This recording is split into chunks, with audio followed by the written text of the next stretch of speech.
खबर करेंगे Malegaon blast case के सभी आरोपी बरी। ये बड़ी खबर सामने आ रही है। मालेगांव ब्लास्ट केस में सभी आरोपी बरी, ये बड़ी खबर। मालेगांव ब्लास्ट केस के 7 आरोपी बरी किए गए हैं। साध्वी प्रज्ञा सहित सभी आरोपी बरी। एनआईए कोर्ट ने सभी आरोपियों को बरी किया है। ये बड़ी अहम जानकारी सामने आ रही है। मालेगांव ब्लास्ट मामले को लेकर कोर्ट की तरफ से फैसला सुनाया गया है, जिसमें सभी आरोपी बरी कर दिए गए हैं। साध्वी प्रज्ञा समेत 7 आरोपी बरी कर दिए गए हैं। कोर्ट ने कहा कि धमाका हुआ, लेकिन ये साबित नहीं कि बम मोटरसाइकिल में रखा गया था। महाराष्ट्र के मालेगांव ब्लास्ट मामले में एनआईए कोर्ट ने साध्वी प्रज्ञा ठाकुर समेत 7 आरोपियों को बरी कर दिया है और ये फैसला 17 साल बाद आया है। और इस पर ज्यादा जानकारी के लिए रुक कर लेते हैं। संवाददाता सिद्धेश कर्नाटक हमारे साथ जुड़ गए हैं। सिद्धेश, जरा बताएं, आज मालेगांव ब्लास्ट केस में 17 साल बाद फैसला आया है और इसमें साध्वी प्रज्ञा सहित 7 आरोपियों को बरी कर दिया गया है। कोर्ट ने क्या कुछ आदेश में कहा है, फैसले में कहा है? देखिए, 29 सितंबर 2008 को एक घटना हुई, 6 लोगों की मौतें हुई, 101 घायल हुए। मालेगांव, महाराष्ट्र के मालेगांव में एक ऐसी घटना हुई जिससे सारा देश दहल उठा। आज 17 सालों बाद इस घटना का में जो आरोपी थे उनका निकाल लगना था।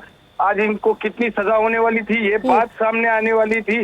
मालेगांव ब्लास्ट का केस जो था वो फैसला अभी पढ़ा जा रहा है। सभी 7 आरोपियों को मुक्त किया जा रहा है, जिसमें साध्वी प्रज्ञा सिंह है, कर्नल पुरोहित हो। कुछ ही देर पहले कर्नल पुरोहित का बयान आया था, स्टेटमेंट आया था, ऑफिशियल स्टेटमेंट। उन्होंने ऑन कैमरा ये स्टेटमेंट दिया है कि मेरी सारी जिंदगी, सारी लाइफ ये देश की सेवा में जाएगी। उसके बाद कुछ देर बाद जस्टिस लाहोटी कोर्ट रूम में आए और कोर्ट रूम में आने के बाद जस्टिस लाहोटी ने 7 आरोपियों को बरी कर दिया गया। हालांकि इस वक्त अभी कोर्ट रूम में कुछ फैसले होने बाकी है, क्योंकि 11 पहले आरोपी थे, कुछ आरोपियों को बरी किया गया, कुछ आरोपी इस केस में वैसे ही रखे गए।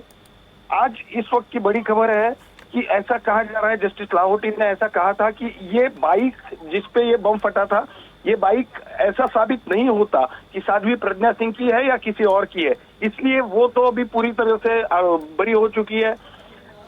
कुछ साल भले ही कर्नल पुरोहित हो, दयानंद पांडे हो, साध्वी प्रज्ञा सिंह हो, इन्होंने जेल में भले ही काटे हो, लेकिन आज इस वक्त की सबसे बड़ी खबर यह है कि ये तीनों और उनके साथ बाकी के जो 4 आरोपी है, ये सभी आरोपी दोष मुक्त किए गए हैं। दीपाली, बिल्कुल। और इस जो ये फैसला कोर्ट का इसमें सामने आया है, इस बड़े मामले में 17 साल बाद ये बड़ा फैसला आया जिसमें सभी को बरी कर दिया गया है, इसे किस तरीके से देखा जा रहा है? क्या इस पर किसी प्रकार की कोई प्रतिक्रिया अभी तक सामने आ पाई है? सच कहे तो अभी तक कोई भी प्रतिक्रिया किसी भी पार्टी की ना सामने आई है, ना किसी और हिंदुत्ववादी संगठन की, ना किसी और स्पेसिफिक एक समाज की आई है, क्योंकि अभी इस वक्त कोर्ट रूम में पूरी तरह से केस का फैसला आना बाकी है। एनआईए की स्पेशल कोर्ट ने यह फैसला निकाला है। जस्टिस लाहोटी इसका फैसला दे रहे हैं। 333 गवाह थे, 40 गवाह बयान से मुकर चुके थे। अब आगे जाके क्या पूरा फैसला क्या है, ये आने में 1 से 1.25 घंटा और लगेगा और उसके बाद सभी की प्रतिक्रियाएं आना शुरू होगी। बिल्कुल। और आप बता रहे हैं कि 1 से 1.5 घंटा भी इसमें लगेगा, उसके बाद आगे की प्रक्रिया क्या रहेगी, क्योंकि सभी आरोपियों को बरी कर दिया गया है? देखिए, अब सबसे पहली बात यह है कि जिस बाइक पे ये बम स्फोट हुआ था, घटना हुई थी, वहां पे आज ऐसा अभी बताया जा रहा है कि आरडीएक्स और बम का कोई भी कनेक्शन नहीं था। बताया ये जा रहा है कि आरडीएक्स नहीं था उस वक्त। मतलब एक साइड तो कोर्ट ने क्लियर कर दी कि कोई और आरोप नहीं हो सकते। इसलिए अब अगर कोई पार्टी आरोप करती है या कोई संगठन आरोप करता है या कोई संगठन कोर्ट के फैसले के साइड में भी बातें करता है, तो इस घटना में कम से कम और 1 से 1.5 घंटा बाकी है। उसके बाद ये आरोप प्रत्यारोप शुरू होंगे। जी, शुक्रिया सिद्धेश जी, वैसा जुड़ने के लिए, इस तमाम जानकारी के लिए। चलिए खबरों में आगे